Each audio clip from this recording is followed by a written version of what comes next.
আসসালামু আলাইকুম রহমতুল্লাহি ওবরকাতুহু।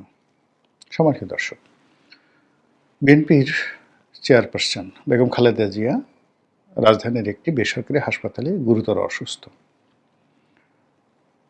এবং তিনি এই মুহূর্তে শারীরিকভাবে জটিলতার মধ্যে রয়েছেন, যেটিকে ক্লিনিক্যালি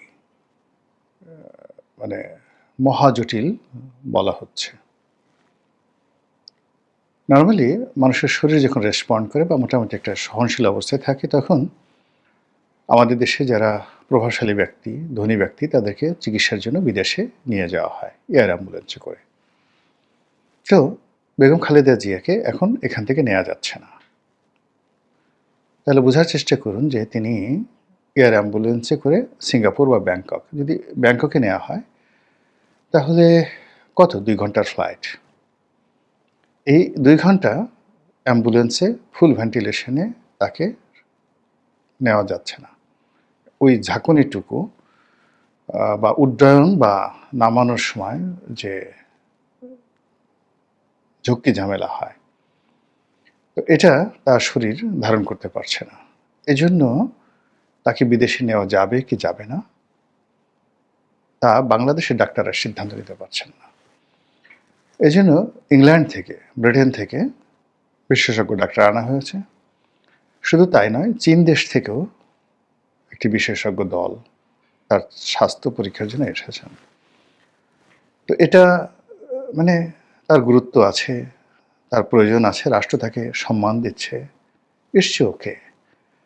কিন্তু সবার উপরে যে সত্য, সেই সত্যটি হলো তার শারীরিক অবস্থা এতটা খারাপ যে বিদেশ থেকে ডাক্তার আনা হচ্ছে, এনে তাকে স্ট্যাবল করা অথবা তাকে অন্তত বিদেশে নিয়ে যাওয়ার মতো পর্যায়ে আছে কিনা এই ব্যাপারে সিদ্ধান্ত নেওয়া। বেগম জিয়ার এই অসুস্থতার মাধ্যমে আমরা যেটা টের পাচ্ছি, আমাদের চিকিৎসা ব্যবস্থা এখন পর্যন্ত কাঙ্ক্ষিত পর্যায়ে পৌঁছেনি।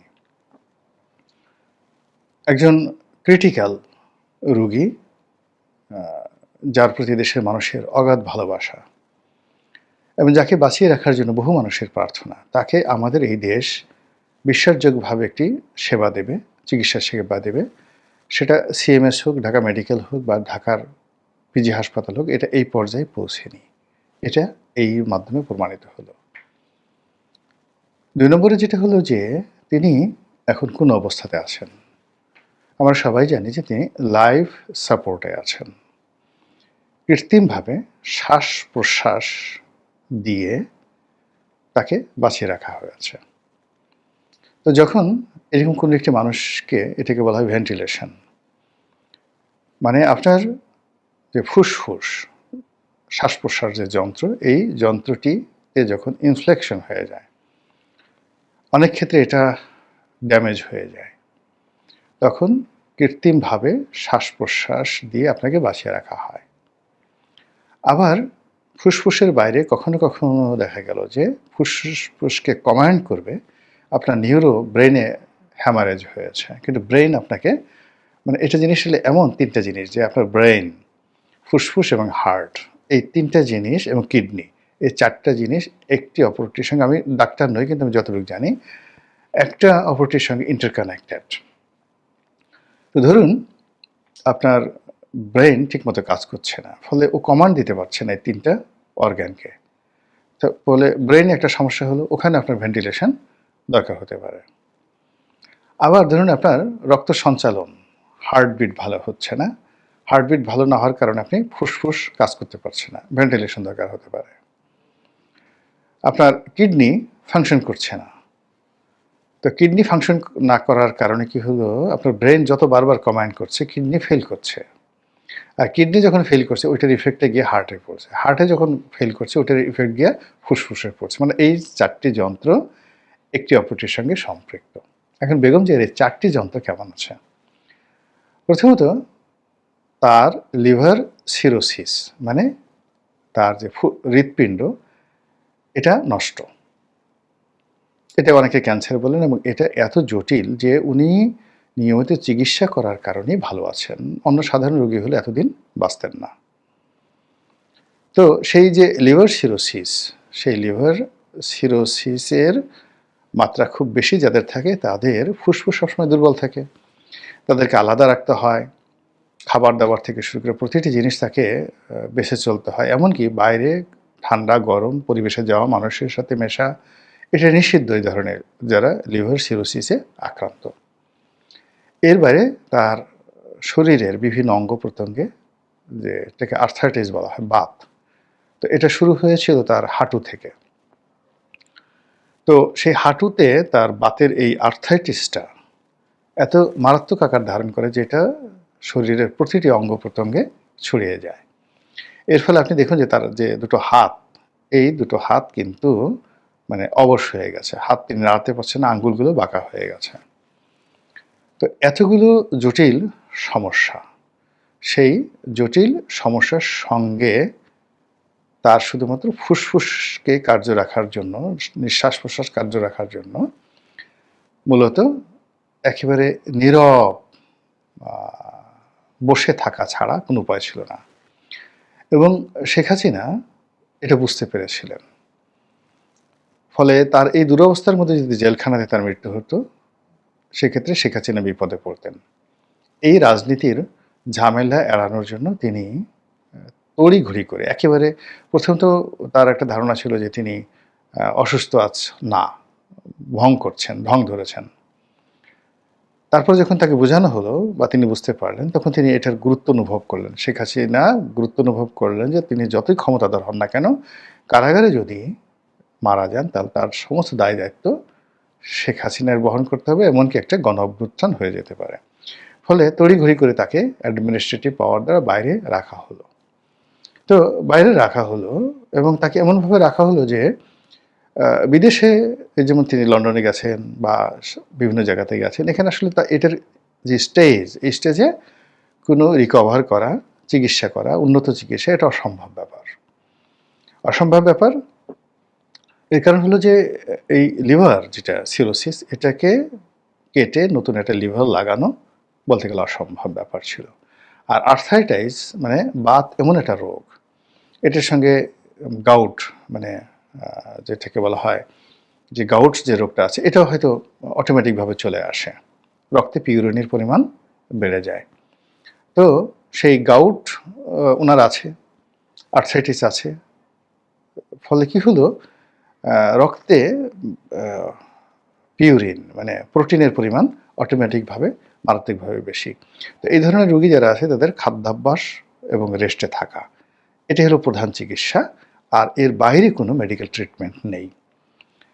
তো এটা বেগম জিয়া বুঝতেন, বোঝার কারণে কি করলেন, তিনি মুক্ত হওয়ার পরেও কিন্তু অফিসে যাননি, দেখা সাক্ষাৎ করেননি। কিন্তু তার নেতাকর্মীরা আসলে তিনি ছাড়া তো বিএনপির এরকম বড় কোনো অ্যাসেট নেই, ইমেজ নেই, হিস্ট্রি নেই।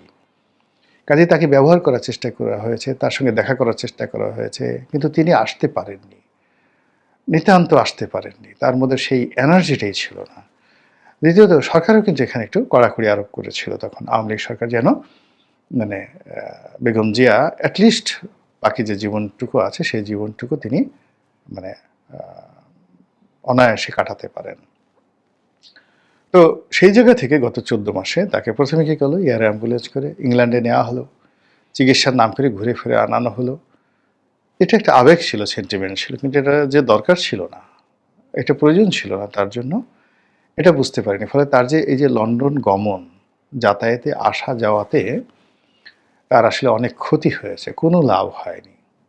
বিকজ এই যে তার যে মেডিকেল রিপোর্ট, ডকুমেন্ট যা কিছু আছে, তিনি এখন আসলে ট্রিটমেন্টের মানে উনি জেলখানাতে যাওয়ার পর থেকেই তার অসুস্থতাটা, লিভার সিরোসিসটা তো জেলে যাওয়ার আগের থেকেই ছিল। তো সেই লিভার সিরোসিস তার সঙ্গে সঙ্গে তার আর্থ্রাইটিস তার তিনি যখন প্রধানমন্ত্রী ছিলেন তখনই তার এই হাঁটুতে ব্যথা ছিল। এটা তো আজকের রোগ নয়। তো এই রোগের যে চিকিৎসা, সেই চিকিৎসাটা নেওয়ার জন্য বিদেশে যাওয়াটা যে জরুরি ছিল না, এটা এখন যে কোনো লোক বুঝতে পারে। মেডিকেল সায়েন্টিস্ট হওয়ার দরকার নেই, কোনো উন্নত চিকিৎসা নেই এর জন্য, পৃথিবীর কোনো চিকিৎসা নেই। তো কাজেই তাকে যে লন্ডনে নেওয়া হয়েছে, আনা হয়েছে, এটি তার আয়ু কমিয়ে দিয়েছে। এবং আসার পরে মানে আগে যতটুকু তার প্রাণবন্ততা ছিল তার চেয়ে তিনি আরও বলতে গেলে নির্জীব হয়ে পড়েছেন। থার্ডলি, তাকে এই যে সর্বশেষ সশস্ত্র বাহিনী দিবসে কে নিয়েছেন? সেনাবাহিনী? ডক্টর মোহাম্মদ ইউনূস? নাকি ওখানে বিএনপির আধিপত্য, মানে সেনা দিবসে ডক্টর ইউনূস গেছেন, সেনাপ্রধান আছেন, মানে সকল অ্যাটেনশন যে তাদের পরিবর্তে বেগম জিয়াকে কেন্দ্র করে হবে। বেগম জিয়ার সামনে যে ডক্টর ইউনূস দাঁড়াতে পারেন না, কোনো ক্যামেরা ফোকাস কখনো ডক্টর ইউনূসের দিকে যায় না যেখানে বেগম জিয়া থাকেন।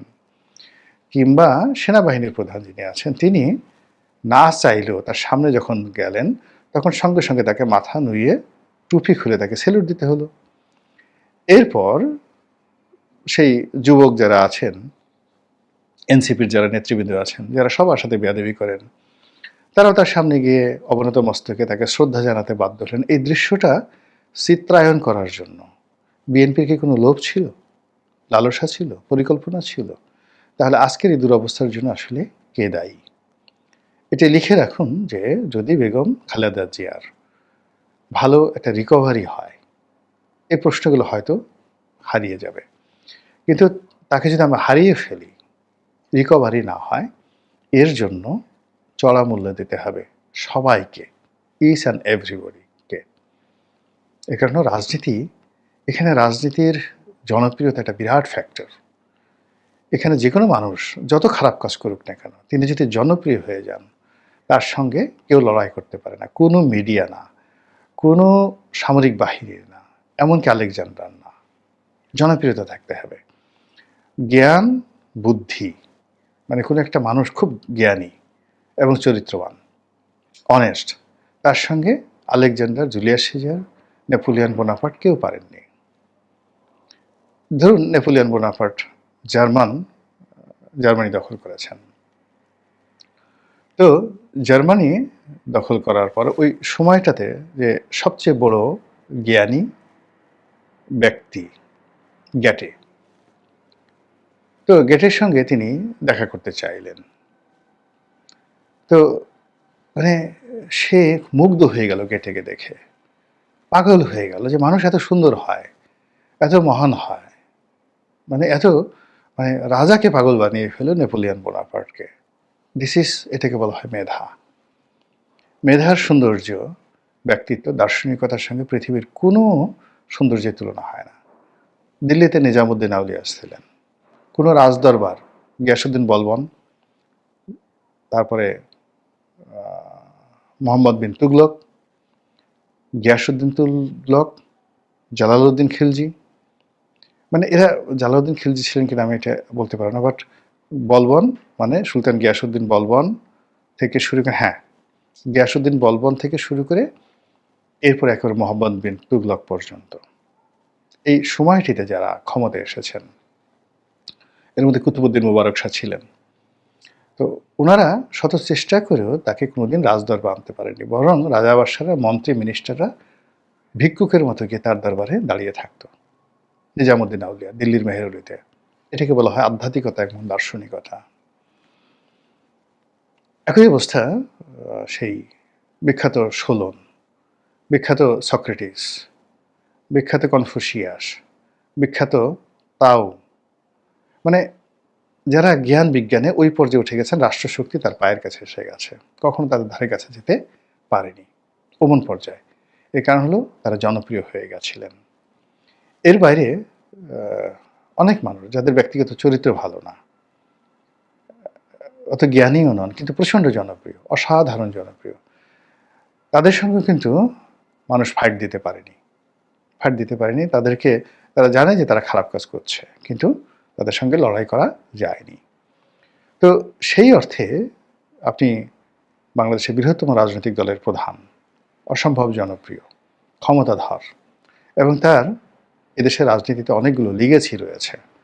সেই লিগেসির অ্যাগেনস্টে তিনি এখন বয়োবৃদ্ধ, অচল। তাকে আপনি ইচ্ছামতো পুতুলের মতো ঘোরাবেন, একটা কাজ করবেন এবং তার ক্ষতি হয়ে যাবে, এই জাতি আপনাকে ছাড়বে না, আপনি যেই হন না কেন। মহান আল্লাহ আমাদের সবাইকে হেদায়েত দান করুন এবং হেফাজত করুন। আসসালামু আলাইকুম ওয়া রাহমাতুল্লাহি ওয়া বারাকাতুহু।